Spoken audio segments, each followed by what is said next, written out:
ခုဖောင်းဘက်ကနေပြီးတော့ဝေယူသူတွေရဲ့သတင်းအချက်အလက်တွေကိုခိုးဖောက်ခံရတာ9လတောင်ကြော်ခဲ့ပေမဲ့ခုဖောင်းဘက်ကနေပြီးတော့လုံးဝမတိခဲ့ပဲနဲ့9လကြော်ပြီး6လမြောက်မှာပဲတိခဲ့တယ်လို့ပြောခဲ့တယ်ပေါ့နော်အဲ့တော့လေခုဖောင်းကိုဆက်ပြီးမှသုံးရမှာလားလုံခြုံမှုရောရှိရလားပေါ့နော်တရခံရောမိသွားပြီလားပေါ့နော်အဲ့ဒီဟာနဲ့ပတ်သက်မှနိုင်ငံပြောပြပေးသွားပါမယ်ပထမမှာကြတော့ခိုးဖောက်ခံရတဲ့သတင်းအချက်အလက်ကလူအယောက်4500ကျော်ရဲ့သတင်းအချက်အလက်ပဲဖြစ်ပေမဲ့လေအခုနောက်ဆုံးသတင်းအရာလူပေါင်း3.3တန်းကျော်ရဲ့သတင်းအချက်လက်တွေကိုပါထိုးဖောက်ခံရတယ်လို့သတင်းထွက်ပေါ်လာခဲ့ပါတယ်။ထိုးဖောက်ခံရတဲ့သတင်းအချက်လက်တွေကတော့ဝေယူသုံးစွဲသူတွေရဲ့နာမည်ရယ်၊ဖုန်းနံပါတ်၊အီးမေးလ်လိပ်စာနေအိမ်လိပ်စာပြီးတော့နောက်ထပ်ထိုးပေါက်ခံရတဲ့သတင်းအချက်လက်တစ်ခုရှိသေးတယ်အဲ့ဒါပါလဲဆိုတော့ဒီချူမွန်ဖွန်နိုလို့ခေါ်တယ်ပေါ့နော်အဲ့ဒါပါလဲဆိုတော့မာယူထားတဲ့ပစ္စည်းရဲ့နံပါတ်ဖြစ်ပါတယ်အဲ့ဒီထဲမှာဘယ်လိုသတင်းအချက်လက်တွေပါလဲဆိုတော့အိမ်နံပါတ်အိမ်လိပ်စာအစဒီ형관 비밀 번호ပေါ့နော်အဲ့ဒါပါလဲဆိုတော့ဒီအိမ်ကိုဝင်သွားဖို့အတွက်အိမ်တကမရဲ့လက်ဝက်နံပါတ်ကအစပေါ့နော်ဝေယူသုံးစွဲသူတွေကအဲ့ဒီထဲမှာထည့်ထားလေးရှိတယ်အဲ့ဒါကြောင့်မလို့ဝေယူသုံးစွဲသူတွေကအခုအရန်စိတ်မတည်မငြိမ်နဲ့ဖြစ်နေကြရတယ်ပေါ့နော်ခုဖောက်ခံရတာ9လကျော်နေပြီဖြစ်ပေမဲ့လည်းခုဖောက်ဘက်ကနေပြီးမှလုံးဝသိရှိခဲ့ခြင်းမရှိဘဲနဲ့6လမြောက်တဲ့လပေါ့နော်17လပိုင်း25ရက်နေ့မှာပဲ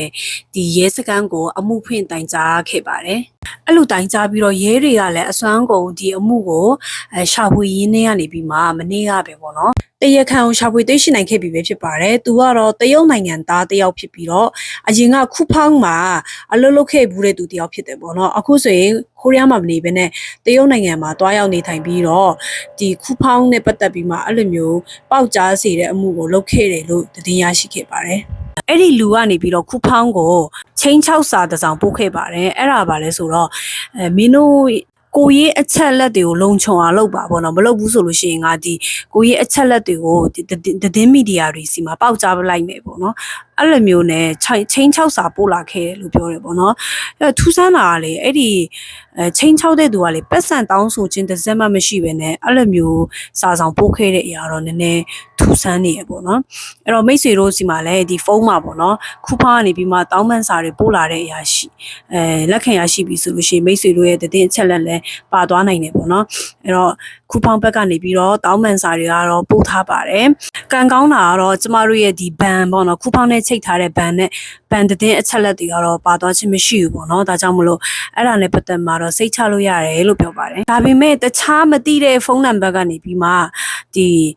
message ပို့လာတာတို့ link တွေချလာတာတို့အဲ့လိုမျိုးဆိုရင်သွားမနှိမ့်မိဖို့ပေါ့နော်အားလုံးတတိပေးချင်တာဖြစ်ပါတယ်ဒါပေမဲ့ရှေ့ဆက်ဘယ်လိုဖြစ်လာမလဲမသိတော့ကျမတို့ password ပြောင်းထားစေချင်တယ်ပေါ့နော်အဲ့တော့အားလုံးပဲအဆင်ပြေပါစေနောက်ဗီဒီယိုမှာပြန်တွေ့ပါမယ်